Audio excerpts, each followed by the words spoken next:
were not angry with me, but they were distancing themselves. Yun ang pinakamasakit. Tama naman siya. I pressed the intercom. Clarissa, in my office, now. Nakaupo ako sa swivel chair ko. It was comfy.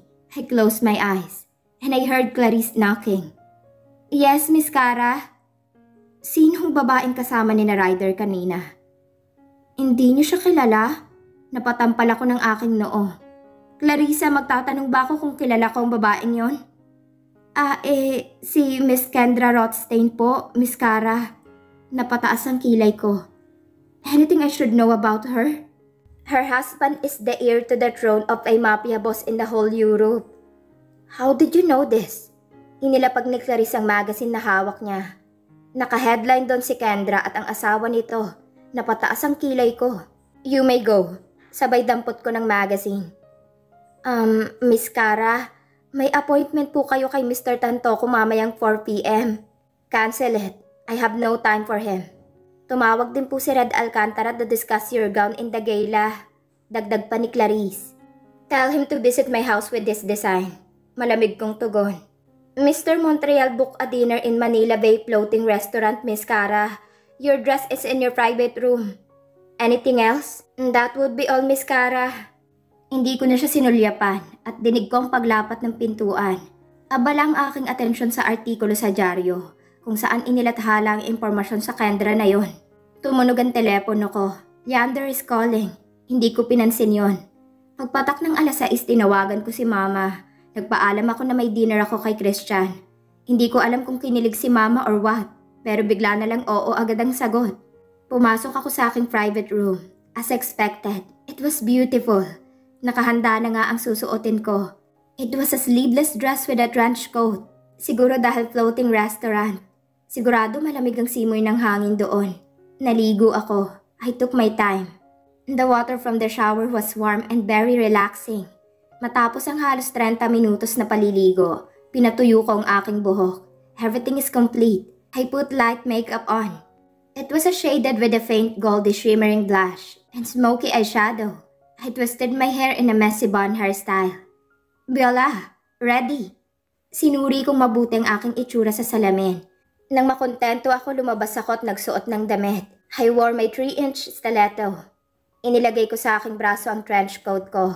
Nang makababa ako sa ground floor, naghihintay na doon ang limousine. Napakunot ang noo ko. Lumapit ang driver. Magandang gabi po. Kayo po ba si Ma'am Cara?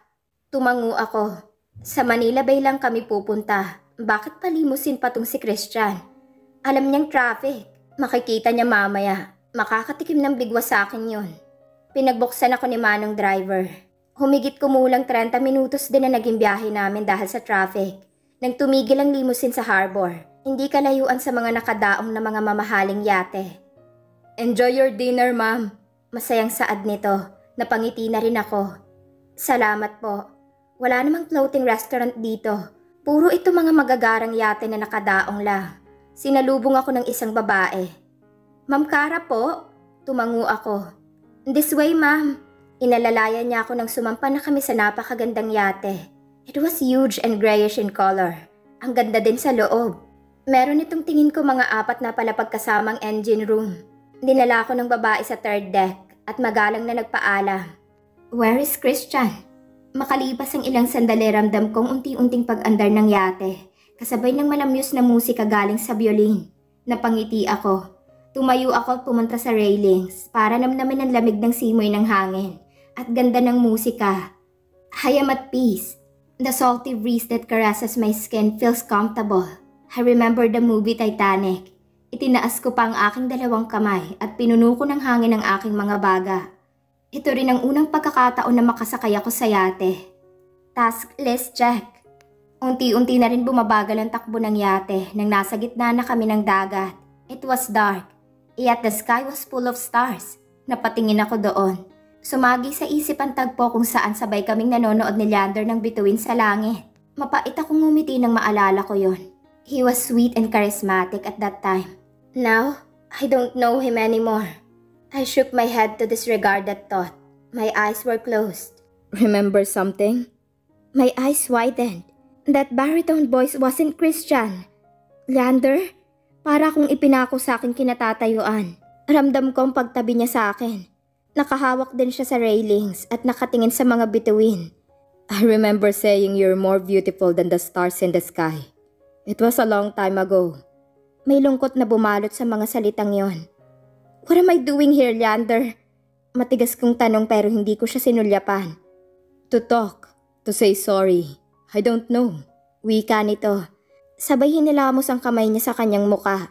Kita kong pagkalito doon at lungkot. I don't want to talk to you, Leander. I want to go home. Puno ng pinalidad sa boses ko. Umiling-iling siya. Hear me out, please. He was pleading. His eyes were red. Then he bends his knee. Napatakip ako ng aking bibig sa kabiglaan. Nakatingala siya sa akin na may luha sa kanyang mga mata. I am sorry, Kara. Please don't push me away. All I wanted was to be with you. I love you so much. Even if you're impossible to reach, the moment I laid my eyes on you, I was 15. I was watching you from afar. I smile every time you were around. Kahit hindi mo ko pinapansin, kahit na dinadaanan mo lang ako, masaya na ako. Mahal kita. Mahal na mahal, Kara. Pero natakot ako eh. Natatakot ako baka hindi mo ako matanggap. I am very sorry if I hurt you. I tried so much to fight for you. The voice in my head was killing me, Kara. I beg you, please give me another chance to show you how much you mean to me. His tears kept falling, and it broke my heart. Umiling-iling ako. I'm sorry, Leander. I can't. I was looking at Leander. Kneeling and begging breaks my heart. But I have to stay away from him to protect my heart. But whatever I do, even though I tried hard to harden my heart, he has ways to break the ice wall in my heart. I have become weak. Please, bring me home, Leander. Hinila ko siya patayo pero hindi siya kumilos. Napatingin ako sa mesa.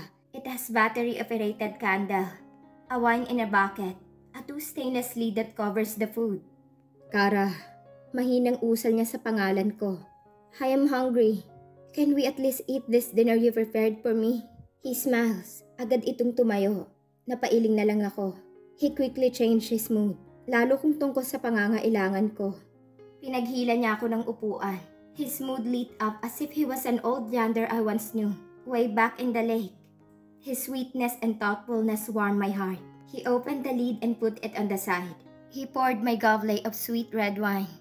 His eyes were glimmering with joy. How could I not admire him? Nangungusap ang galak sa kanyang mga mata. Those ash-gray eyes made my heart flutter every time our eyes met. Marupok? Pwede ngayon lang? Kastigo ko sa aking isip. Tahimik naming kinain ang inihanda niyang dinner. The violin stopped. However, the stereo was playing. Please be careful with my heart. Hindi ko mapigilan ang pagpatak ng luha ko. Agad lumamlam ang mga mata niya. I will take care of your heart, Kara. Paanas niyang saad at tumayo siya at lumuhod sa akin. Hinawakan niya ang aking mga kamay at sinalubong ang mga titig ko. Agad akong umiwas. Hindi ko kayang titigan ang kanyang mga mata. Hinawakan niya ang aking baba at pinaharap sa kanya. Umiling-iling ako. Nababahala ako sa maaaring mangyari. He scared the hell out of me. Hinalikan niya ang likod ng aking kamay. Please trust me. Love me back. I'll do anything to prove how much I love you, Kara. Umagos ang luha sa kanyang mga mata. Habang nagmamakaawa siyang tanggapin ko. My heart tightened, as if someone was squeezing it tightly. My breathing grew uneven. I closed my eyes. Pagmulat ko bumuhos ang luha sa aking mga mata. Tumango ako. I have to try. I couldn't deny that I felt the same. I love him. Ilang beses ko nang itinanggi yon. Niloloko ko lang ang sarili ko. Mahal ko siya. Mahal na mahal ko si Leander. Kahit pabunga kami ng maling nakaraan ng aming mga magulang. Hindi ko mapigilang hindi siya mahalin. Maybe I will break the curse and build a happy life with him. Maybe. Tumayo siya at hinila ako. Napatingala ako at pinunasan niya ang luha sa aking mga pisngi. Kasabay ng paglapat ng mapupulang labi niya sa labi ko. Puno yun ng pag-iingat at pagmamahal. Damang-dama ko ang kalambutan ng mga labi niya na gumagalugad sa loob ng aking bibig. Sinabayan ko yun ng buong kapusukan. Binuhat ako ni Leander na parang bagong kasal kami. Hindi ko alam kung saan niya ako dadalhin, pero hindi naputol ang halikan namin. Hindi ko alam paano kami nakarating sa love deck at inilapag niya ako sa malambot na kama na tumama sa aking likuran. Napapikit ako. Ang init ng bawat haplos ni Leander sa aking katawan na nag-iwan ng kakaibang kilite. Pababa sa aking puso. Heto na ba yon? I can't contain the moaning anymore. Mas napalakas pa ang mga ungol ko. Hindi ko na namalaya na nahubad na niya ang aking damit. Hindi ako tumututol. I couldn't. You're so beautiful, Han. Paanas na papuri niya, malapit sa aking punong tenga. Ang kiliting yun ay dumaloy sa aking puson. Ipinikit ko ang aking mga mata. Muli akong napaungol habang binibigkas ang kanyang pangalan. I bit my lower lip. Being able to feel pain and sensation at the same time. Parang dudugo ng aking pang-ibabang labi. No one has ever had the courage to look at and touch it. Just Leander. Only him.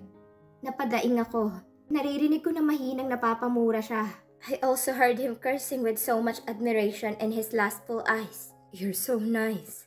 Ungol na lang ang lumalabas sa aking bibig. It was so much pleasure that my mind was lazy. Every move Leander makes pressing into my skin adds warmth to my lustful desire. Take me. Open your eyes, Han, and look at me. Nangaakit niyang utos. Leander's nakedness in front of me makes me want to push him into the bed and ride him. Aggressive. As I fixed my eyes on his vast length, I felt my body burning. My eyes widened. Napakagat ako lalo ng aking pang-ibabang labi. It is going to be painful. Perfect view. I wanted to touch it, but I was shy. Napamulagat ako dahil hinila ako ni Leander sa edge ng kama at walang babalang sinalakay. All my inhibitions are gone. Lalong lumakas ang ungol na lumalabas sa aking bibig. I don't want him to stop. Napaliyad ako. Lalo pang pinag-igihan ni Leander. I was moaning endlessly. Leander is making me crazy. I felt a tingling pain, but I ignored it. Napaungol ako ng malakas. My legs tightened. I closed my eyes tightly. I'm sorry, Han. I can't stop now. He didn't move until I moved my hips slowly. The pain disappeared, and it was replaced by pleasure. Ganito pala yun. It is very addictive. I wanted more of him. Leander's rhythm changed. Hindi ko alam kung ilang beses kong narating ang rurok ng kaligayahan. Ang alam ko lang halos walang kapaguran si Leander sa pag-angkin sa aking katawan. Naririnig ko pang ungol ni Leander. Nakapikit lang ako. Naubos na ang aking lakas. Hindi ko rin maimulat ang aking mga mata sa pagod. Pero hindi pa rin tumigil si Leander. Hanggang sa napikit ko na lang ang aking mga mata. Walang sawang ipinalasap ni Leander sa akin ang kaligayahan ng paulit-ulit. It was the most pleasurable night I had with Leander.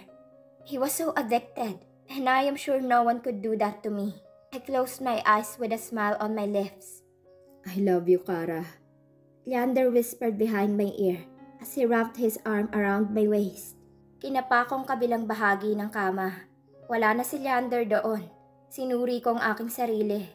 Suot kong t-shirt ni Leander, and I have Andes already. He took care of me. Akma akong tatayo nang sumagitsit ang sakit sa parting yun ng katawan ko. Napahiga ako pabalik ng kama. Aggressive pa more. Bumaling ako sa side table. May 2 tableta doon at isang basong tubig. Agad kong kinuha yun at ininom kahit na wala pang laman ng tiyan ko. I can't bear the pain. I look at the clock and it was 8 in the morning. Pumikit ako ulit. Kara! Dinig kong tawag ni Romulo. Again?